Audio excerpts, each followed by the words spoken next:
예전에 독일에서 우리 교육대회가 있었죠. 그래서 저를 포함해서 이제 많은 분들이 이제 독일을 다녀왔는데, 저는 독일의 선발대 역할이었어요. 선발대이기도 하면서 또한 마지막으로 독일 땅을 떠나는 그런 역할을 담당을 했었습니다. 아이들이 이제 독일에 들어왔다가 출국을 할 때 저의 역할 중에 하나가 이 아이들이 한국으로 잘 돌아갈 수 있도록 프랑크푸르트 공항에 상주를 하면서 오는 아이들 잘 받아서 한국으로 보내는 역할을 해주는 거예요. 그래서 저와 또 같은 역할을 맡은 한 목사님, 둘이서 프랑크푸르트 공항에 이제 가 있게 된 겁니다. 저희들 힘만으로는 부족했기 때문에 여행사에서 파견된 한국인 직원이 우리들을 일을 도와줬어요. 그때도 이제 아이들 한 팀을 먼저 보내놓고 두 번째 팀을 기다리고 있는 동안에 이제 그 여행사 직원, 남자분이셨는데 이제 그분과 이야기할 시간이 좀 있었어요. 그래서 마음속에 이분을 좀 전도했으면 좋겠다. 신앙이 있는지 없는지도 좀 알고 싶었고, 안 다닌다면 우리 프랑크푸르트에 있는 한인교회 출석하기를 좀 권면 좀 드려야겠다 싶어서 말문을 열었어요. 교회 잘 다니시냐고. 그런데 이분이 이런 이야기를 하세요. 긴 이야기를 짧게 전하면 이겁니다. 한국에 있을 때에, 학생 때, 한국에 있을 때는 정말 교회를 열심히 다녔대요. 그리고 이제 결혼을 해서 유학을 오게 됐었는데, 그 아내분도 교회에서 만났다는 거예요. 그래서 둘 다 신앙적으로 아주 잘 훈련받고 또 기독교 가정에서 자라서 누구보다 하나님을 사모하는 마음 출중했는데, 그런데 이제 결혼을 하고 이제 대학원 공부를 위해서 독일로 넘어왔는데, 넘어와서 교회를 알아보려고 이제 미리 정착해 있는 선배들에게 알아보니까 선배들이 하는 말이 뭐냐면, 절대 프랑크푸르트에 있는 독일에 있는 교회, 한인교회 가지 말라 그러는 거예요. 의외지 않아요? 절대. 그냥 한 사람이 아니고 두 사람이 아니고 만나는 선배들마다 하는 이야기가 절대 독일에 있는 한인교회는 가지 마라. 세상에 이런 이야기를 하더라는 겁니다. 그래서 그 이유가 뭔지 알아보니까 이 한인사회, 그러니까 외국에 있는 한인사회는 이 교회 커뮤니티가 굉장히 잘 만들어져 있어요. 그러니까 실제로 내가 교회를 다니지 않아도 한국 사람들 만나고 싶어서 또는 한국 음식 먹고 싶어서 교회 가는 경우가 많이 있거든요. 그러니까 이 신앙적으로 이제 잘 갖춰져 있는 사람만 오는 것이 아니라 여러 사람이 모여 있다 보니까 이런 사람 저런 사람들도 있어요. 그 중에는 특별히 좀 이렇게 사기치려고 오는 사람들도 교회 안에 있고, 다른 사람 등쳐먹으려고 오는 사람들도 있는 거예요. 게다가 척박한 곳에서 목회를 하다 보니까 이 목회자들도 교회의 어떤 작은 이권 때문에 다툼이 일어나는 경우가 종종 있는 거예요. 종종 발생을 해요. 아마도 그분이 그 프랑크푸르트에 정착을 할 그 시기가 그런 시기였던 것 같아요. 교회 안에서의 어떤 자정 능력이 좀 이렇게 사라지고 그 시스템이 제대로 만들어지지를 못해서 교회가 어느 때보다 더 힘들고 어려웠을 때, 그래서 그분이 프랑크푸르트에서 열심히 신앙생활 하려고 마음 먹었더니만 선배들이 하는 말이 교회 다니지 마라. 교회에 온갖 더러운 사람들 다 모여있다라고 이야기한다라는 겁니다. 참 굉장히 가슴이 아팠어요. 근데 그분에게 좀 미안했어요. 저는 한국에서 신앙생활하고 한국에서 목회하는 목사인데 그냥 독일의 현지의 상황이 그렇다라는 것에 대해서 그냥 목사의 관점으로 그분에게 너무 죄송하고 너무 미안한 거예요. 사실은 제가 프랑크푸르트에 가서 아주 좋은 교회를 만나기는 했거든요. 근데 그 교회도 그런 어떤 교회 집단, 그 교회 커뮤니티가 어려움을 겪고 나니까 그렇게 해서 빠져나오신 분들, 그렇게 해서 빠져나와서 위로받고 싶고 좀 제대로 예배하고 싶은 분들끼리 만들어진 교회예요. 건물도 없어서 독일 교회를 빌려서 목회를 하는 그런 교회인데, 그 교회는 굉장히 건강하고 담임 목사님하고 이렇게 나누어 봐도 야, 이분은 참 정말 진짜다. 정말 참 진실되다라는 걸 느꼈던 그런 교회도 있는데, 또 그렇지 못한 교회의 모습 때문에 상처받은 영혼들이 있다라고 생각하니까 참 가슴이 아프더라고요. 제가 좋아하는 사자성어 중에 반면교사라고 하는 그런 단어가 있어요. 여러분 이 단어 아시죠? 우리 중국 친구들이, 우리 중국 청년들이 와 있는데 반면교사, 사자성어예요. 제가 제일 좋아하는 사자성어입니다. 사전적 의미로는요, 본이 되지 않은 남의 말이나 행동이 도리어 자신의 인격을 수양하는데 도움을 주는 경우를 이루는 말입니다. 우리 교회 안에서 나쁜 사람들 만날 수 있어요. 왜냐하면 잘 고치는 병원에 환자들이 많잖아요. 맞아요. 좋은 교회일수록 또 교회가 크게 성장하고 발전할수록 그 안에 조금 이상한 사람들 만나기 마련입니다. 네, 그렇게 마련이에요. 우리 교회는 이제 청작년 중국어 예배부 주일학교에서 100명 남짓 되니까 그나마 착하고 선하고 조금만 튀어도 눈에 띄니까 뭔가 좀 엉뚱한 생각을 가지고 왔다고 아유 난 이 교회에서 안 되겠다 그리고 이렇게 정착 못하시고 나가는 그런 분들도 계시는데 그래서 그런지 몰라도 우리 교회 분위기는 대체적으로 참 선하신 분들, 참 얌전하시고 교양 있으신 분들 이런 분들이 참 많으세요. 그래서 그 모습이 참 좋기는 한데 제가 장담할게요. 교회가 커지고 발전하면 발전할수록 여러분들의 생각에 우리들의 생각에 조금 이상하고 조금 우리와 문화가 맞지 않은 사람들 분명히 나타납니다. 그런 분들이 있어요. 교회 안에 그런 분들 분명히 나타나요. 그런데 그런 분들을 바라보면서 어떤 분들은 보여서 흉보기도 하겠죠. 좀 이상하지 않아? 말투가 왜 저럴까? 우리 교회랑 참 맞지 않는데 어쩌면 흉보기도 하고 어쩌면 드러난 범죄나 드러난 어떤 잘못된 행위를 인하여서 서로 가슴 아파하면서 회자할 때도 있을 거예요. 사람은 사회적 동물이기 때문에 흉보기 마련입니다. 다른 사람을. 정말 남을 흉보는 것만큼 참 이것만큼 스트레스 확 풀리는 거 없는 것 같아요. 혹시 여러분들 안 그러세요? 저만 그런가요? 저만 나쁜 사람인가요? 남을 흉보는 것만큼 그냥 스트레스가 확 누군가를 흉보면 정말 대동단결 하나 되는 것 같아요. 거기에 모여있는 사람이 맞아 그러면서 하나가 돼요. 크리스찬도요 누군가 흉 볼 수 있어요. 사람이기 때문에. 그런데 크리스찬들의 흉은요 뭔가 좀 달라야 돼요. 크리스찬들이 남을 흉볼 수는 있어요. 그런데 우리는 뭔가 좀 달라야 돼요. 저 사람은 왜 저럴까? 저 사람은 왜 우리 교회 안에서 저런 모습을 보일까라고 흉볼 수는 있지만 그렇지만 크리스찬은 거기서 한 발짝 더 나아가서 우리가 흉보는 그분을 바라보며 반면교사 삼을 수 있어야 됩니다. 저 사람은 무엇 때문에 저런 행동을 했을까? 혹시 저런 환경이, 저런 생각과 저런 말투와 저런 모습이 혹시 나에게는 있지 않은가 생각해 보아야 한다라는 거예요. 주일학교 때 저 가르쳐 주셨던 선생님께서 이런 얘기 하나 해주셨어요. 누군가를 욕할 때, 누군가를 삿대질할 때, 그 손가락은 상대방 가르치고 있지만 그 밑에 받치고 있는 세 개의 손가락은 자신을 가르치고 있다고. 지금 생각하면 되게 유치하지 않습니까? 손가락 하나는 남을 가르치고 있지만 나머지 세 개는 자신을 가르치고 있다고. 그래서 남을 흉볼 때 자신을 되돌아보라고. 되게 유치하면서도 간단한 이야기이긴 하지만 이것보다 더 적절한 표현이 어디 있을까 싶어요. 우리가 남을 흉볼 때는요, 그 사람의 모습을 통해서 나머지 손가락 3배의 힘으로 내 자신을 되돌아볼 줄 아는 그런 힘이 있어야 돼. 저는 이것이 크리스찬다운 흉이라고 봐요.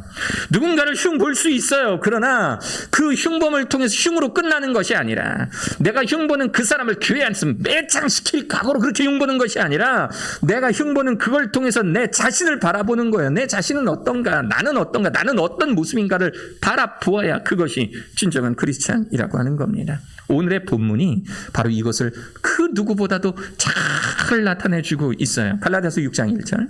형제들아 사람이 만일 무수한 범죄한 일이 드러나거든. 그러니까 사건은 여기서부터 출발하는 거예요.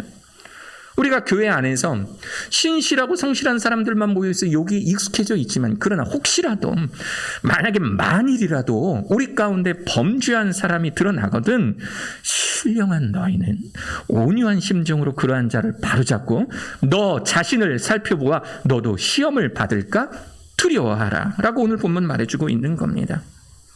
교회 안에서 조금 이상하고 조금 범죄한 사람들 충분히 만날 수 있다라고 말씀해 주셨어요. 그런데 이건 당연해요. 왜냐하면 교회라는 것은 예수님이 모여 있는 곳이 아니라 예수님을 닮아가려고 노력하는 그 과정 중에 있는 사람들이 모여 있는 곳을 교회라고 하니까. 머리 되신 분은 예수 그리스도가 맞아요. 그러나 그 지체를 우린 이루고 있는 우리가 예수님은 아니잖아요. 예수님을 닮기 위해 노력하고 그 과정 중에 모여있는 사람들이 있기 때문에 그 과정 중에 있는 사람들은 미약한 존재, 조금은 부족한 존재, 조금은 나약한 존재일 수밖에 없는 겁니다. 지난 수주 동안 말씀드렸듯 우리 마음속에 늘 언제나 생명의 법과 사망의 법이 싸우고 있는 그런 영적 전쟁터를 가지고 있는 우리이기 때문에 우리는 그런 사람들 만날 수가 있는 거예요. 그런데 이 말씀이 바라보는 관점을 좀 한번 여러분 다시 한번 주의 깊게 봐야 돼요. 갈라디아서 6장 1절을 제대로 해석하려면 정신 똑바로 차리고요. 이 사도 바울이 갈라디아 교회에게 왜 이 이야기를 했는지를 한번 살펴보시면 한번 보세요. 지금 우리가 읽고 있는 6장 1절은요. 범죄한 자들, 그러니까 바로 잡혀야 되는 그 사람들에 대해서 이야기하는 것이 아니라 범죄한 자들을 대하는 그러한 사람들을 바로 잡아야 하는 그 사람들에 대해서 이야기하는 겁니다.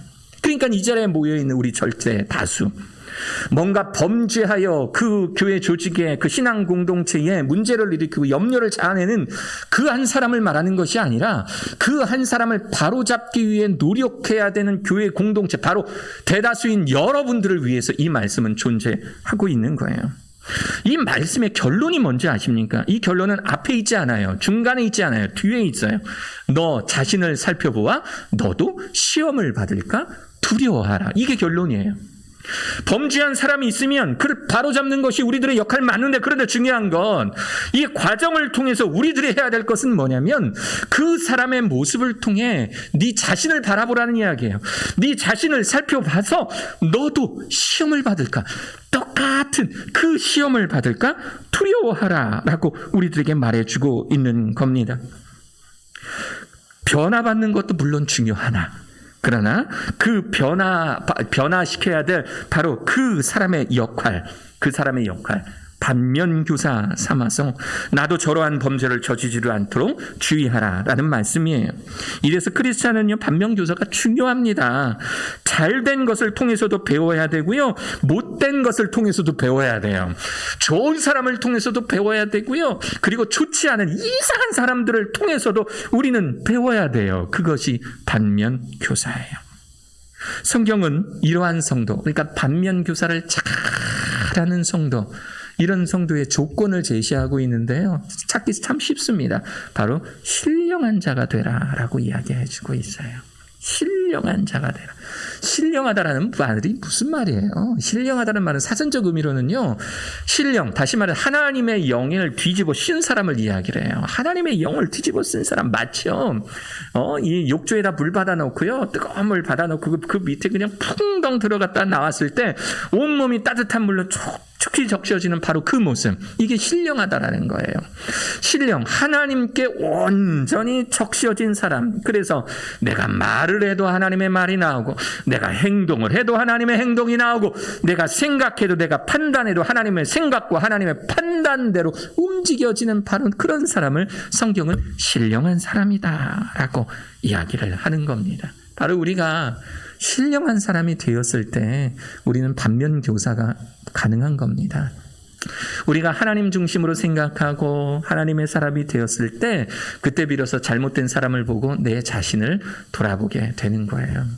신령함 없이 누군가를 흉보면요, 나머지 세 가지 손가락처럼 내 자신이 그 시험에 당할 수 있을 확률이 높기 때문에 성경은 우리들에게 먼저 신령한 자라는 조건을 제시해주고 있는 겁니다.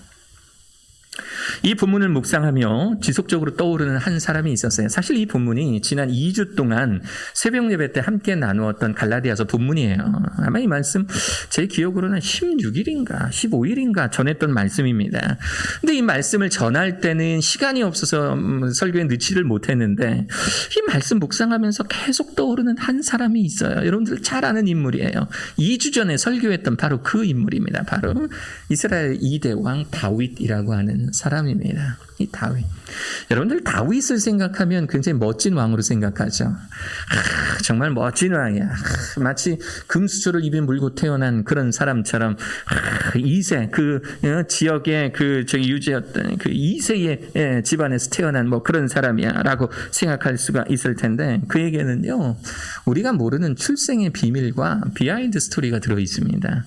다윗을 이제 살펴보면 그가 가지고 있던 출생의 비밀, 또 그런 비하인드 스토리가 여러 노출이 돼요. 일단 그는요, 저 다윗은요, 서자 출신이었습니다. 그의 유년 시절은 평탄치가 못했어요.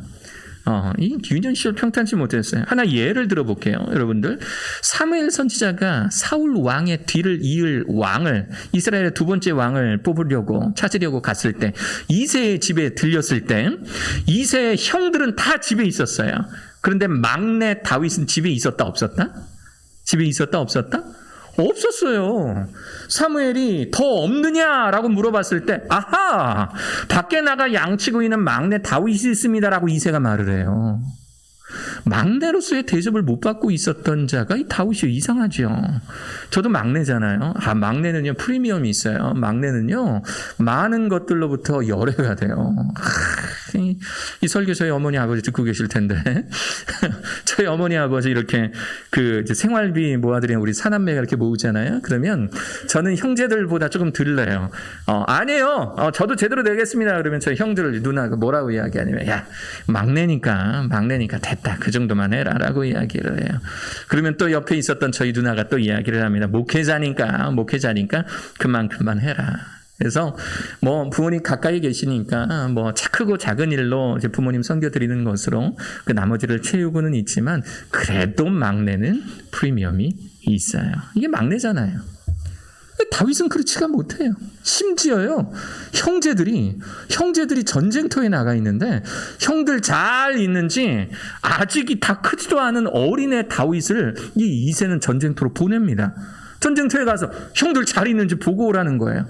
세상에 큰 길가만 나가도 정말 조바심 내는 게 부모의 마음인데, 아니, 이 부모는 전쟁터에 아직 제대로 자기 앞가림도 못하는 그런 막내 다윗을 전쟁터에 보내는 이유가 뭡니까?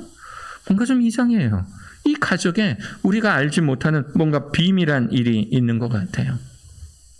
왜냐하면 그의 아버지 이새가 밖에서 낳은 자식이기 때문에 그렇습니다.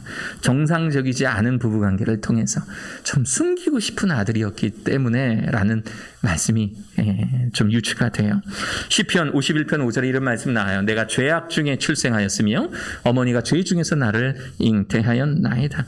시편 69편 8절 내가 나의 형제에게는 객이 되고 나의 어머니의 자녀에게는 낯선 사람이 되었나이다. 139편 15절 내가 은밀한 데서 지음을 받고 땅의 깊은 곳에서 기이하게 지음을 받은 때에 나의 형체가 주의 앞에 숨겨지지 못하였나이다.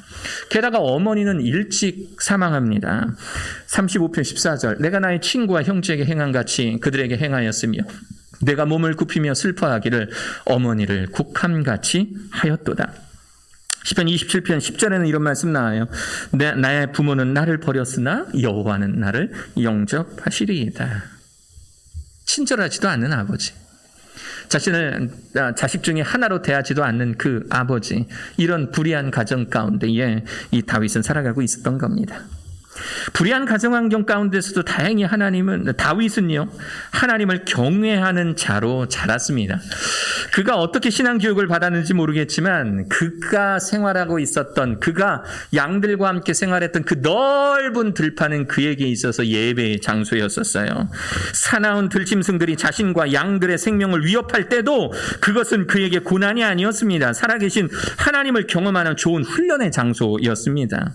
이러한 그의 모습, 하나님을 경외하는 모습, 하나님을 늘 염두에 두고 살아가는 이런 모습이 가장 잘 나타낸 대목이 있는데 사무엘하 5장 19절에 있는 말씀이에요. 저는 이 말씀 되게 좋아합니다. 그 이유가 뭐냐면 이 다윗이 그 어렵고 힘든 시절을 거쳐서 이제 왕이 되었을 때 첫 번째 맞이하게 되는 전쟁 얘기예요. 블레셋이 쳐들어온 거예요. 블레셋이 쳐들어왔을 때 이제 블레셋을 이제 밀어서 넘겨뜨려야 돼요. 이제 자기들 나라로 되돌려 보내야 돼요. 이때 이제 다윗이 신하들과 함께 출동을 한 겁니다. 르바임 골짜기를 출동을 해서 거기에 엄청나게 많은 블레셋 군대들을 보았을 때의 사건이에요.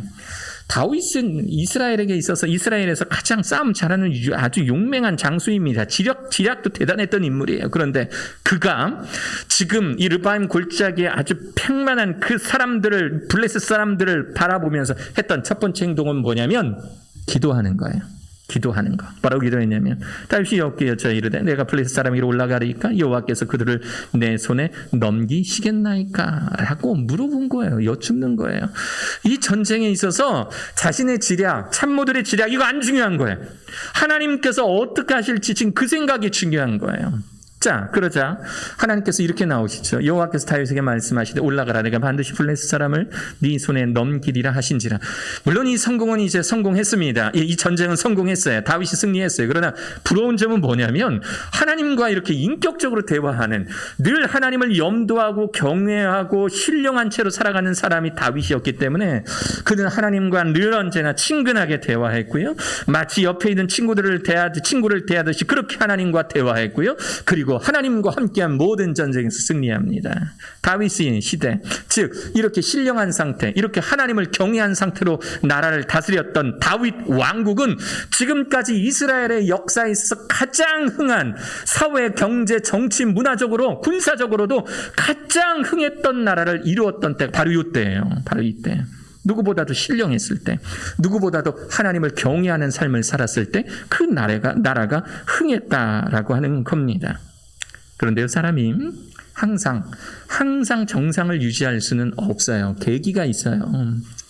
저는 우리 사랑하는 성도님들이 우리 교회 안에서 신앙생활 잘 하다가 또 언젠가는 이 신앙생활이 한 번씩 툭 떨어질 때 이런 경험을 하시게 될 걸로 예상이 돼요. 맞아요. 누구나, 저 또한 그랬어요.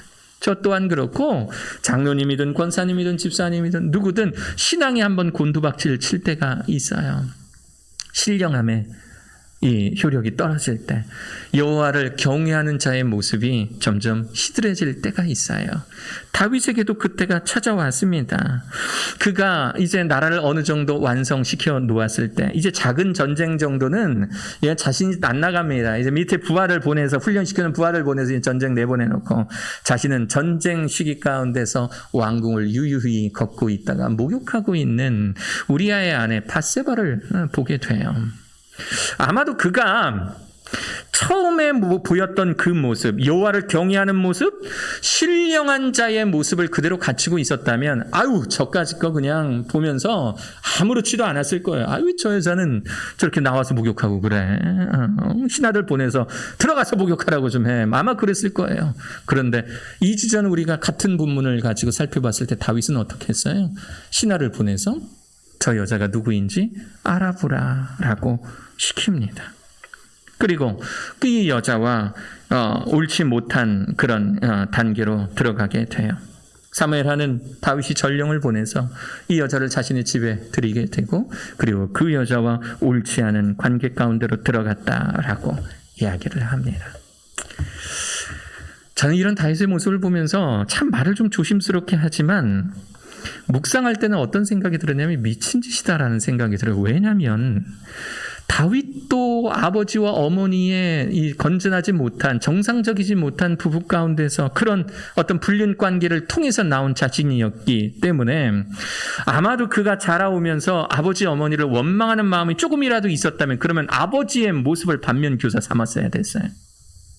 하나님께서 원하시지 않은 부부의 관계, 하나님께서 원하시지 않는 그 이성관계 내가 하지 않겠더라고 아버지의 모습을 보면서 반면교사 삼았어야 옳았어요. 그런데 다윗은 그렇게 하지 못했던 거예요.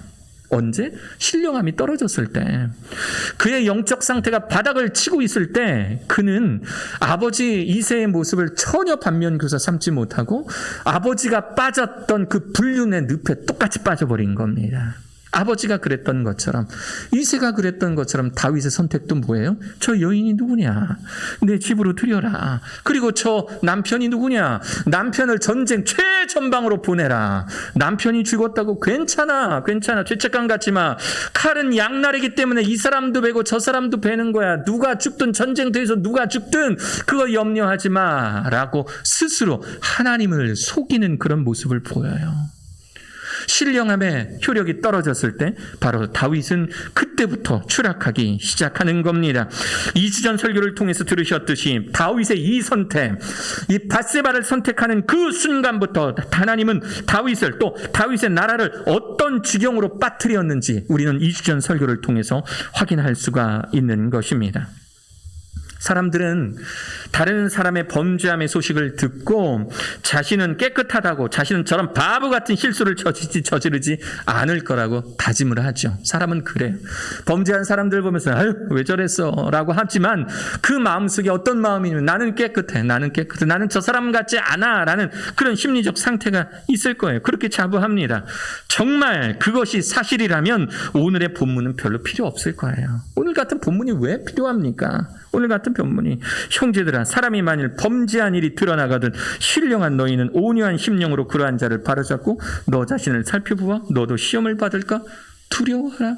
너도 시험을 받을까 두려워하라. 이 말씀이 우리들에게 왜 필요해요? 왜 필요해요? 사람은 언제나 실수하게 되고 누군가를 비판하다가도 그 비판의 화살이 결국 나에게 돌아올 수 있는 나약한 존재이기 때문에 그렇습니다. 똑같습니다. 범죄한 그들이나 그들을 바로잡으려고 노력하는 우리나 인간이 갖는 정욕과 탐욕이 그대로 도사리고 있기에 우리도 언제든 이러한 위험에 빠질 수 있다는 것을 명심하실 수 있는 사랑하는 저와 여러분들 되시기를 축원합니다. 아멘. 저에게 목사 한 수 주셨던 제가 섬겼던 우리 담임 목사님이 계셨어요. 근데 이 목사님이 교정선교, 그러니까 교정선교는 이제 교도소 선교를 이야기해요. 교도소 선교를 가셔서 이렇게 이렇게 인사하시는 것을 들었어요. 여러분의 모습을 비관하지 마십시오. 저나 여러분들이랑 똑같은 자입니다. 단지 다른 것은 여러분들은 들킨 죄인이고 저는 들키지 않은 죄인일 뿐입니다. 이렇게 말씀하시더라고요. 아마도 교정선교 하시는 목사님들의 이제 혹시라도 비관하고 있는 이제 죄수들을 위해서 위로하고 격려하기 위한 이제 코멘트라는 거는 알고 있었어요. 그런데 그 말이 굉장히 은혜가 되는 거예요. 맞아. 저 사람들이 저기 앉아 있다고, 저 사람들이 교도소에 앉아 있다고 내가 저 사람들을 향해서 손가락질을 할 수 있는 그런 자격이 내게 있을까라는 생각을 이 말씀 드리면서 참 많이 했어요. 저들이 죄인이라고 많은 사람들은 질타하고 손가락질하고 또 충분히 또 그 죄값을 치러야 되는 것은 맞지만 그렇다고 해서 저 모습이 내 모습이 되지 않을 거라는 생각 나는 하지 말아야겠다라는 그런 결론이 교정선교를 하면 할수록 많이 들어요. 그들은 걸린 죄인이고요. 저는 걸리지 않은 죄인일 뿐입니다.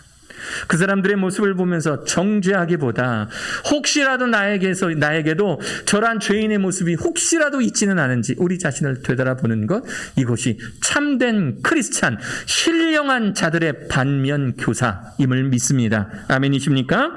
우리는 바로 이러한 마음으로 세상 살아가야 됩니다. 나도 언젠가 저러한 시험 가운데 넘어갈 수 있음을 깨닫고 뉴스에 나오는 주인공이 저 사람이 아닌 바로 나 자신이 될 수 있다는 것을 깨닫고 신령한 사람, 항상 하나님을 의식하며 하나님께서 하시는 말, 원하시는 행동, 원하시는 판단을 하는 사람이 되어야 될 줄로 믿습니다.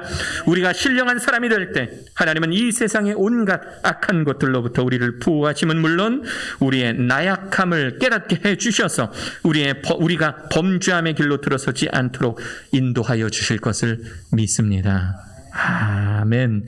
겸손함으로 하나님께 기도하며 살아가실 수 있는 사랑하는 저와 여러분들 되시기를 주 예수 그리스도의 이름으로 축원합니다. 아멘.